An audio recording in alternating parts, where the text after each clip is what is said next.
আসসালামু আলাইকুম। আজকে শুক্রবার, তো শুক্রবারের নামাজ পড়ে মাত্র বের হলাম।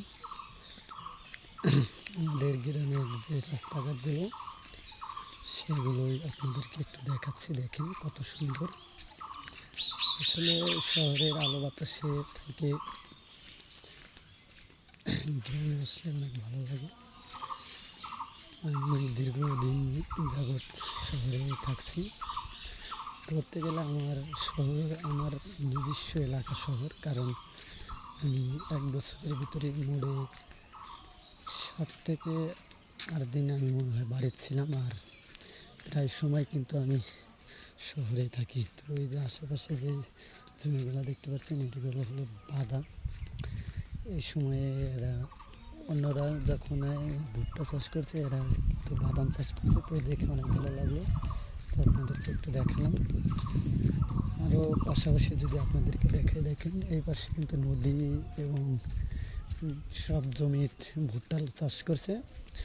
কারণ আপনারা জানেন, ইরানে যুদ্ধ থেকে কিন্তু তেলের দাম অনেক বেড়ে গেছে। সেক্ষেত্রে এরকম একটা সংকটের মধ্যে পড়বে দেখে কেউ কিন্তু ধান আবাদ করে নাই, তো সবাই ভুট্টা চাষ করছে। ভুট্টা চাষ করণে কী হয়েছে, একটু তেল সাশ্রয় হয়েছে।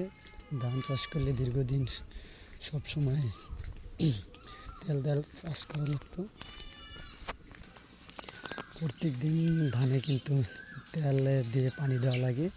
তো সেক্ষেত্রে যদি এত পানি দেওয়া লাগে, তাহলে কিন্তু কৃষকরা একদম নাজেহাল অবস্থা হইতো। কারণ আমাদের যে বাজারে কিন্তু তেলও পাওয়া যায় না।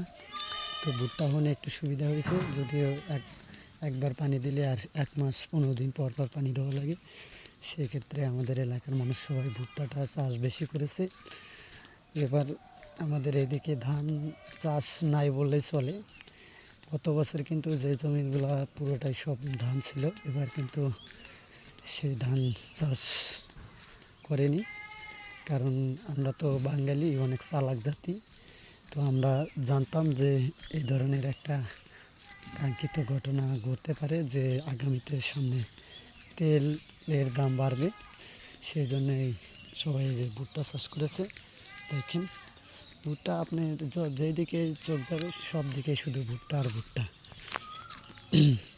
তো আপনারা সবাই আমাকে একটু সাপোর্ট করবেন, আমি এগুলা ভিডিও নিয়ে পড়ে থাকি। ধন্যবাদ, ভালো থাকেন, আল্লাহ হাফেজ।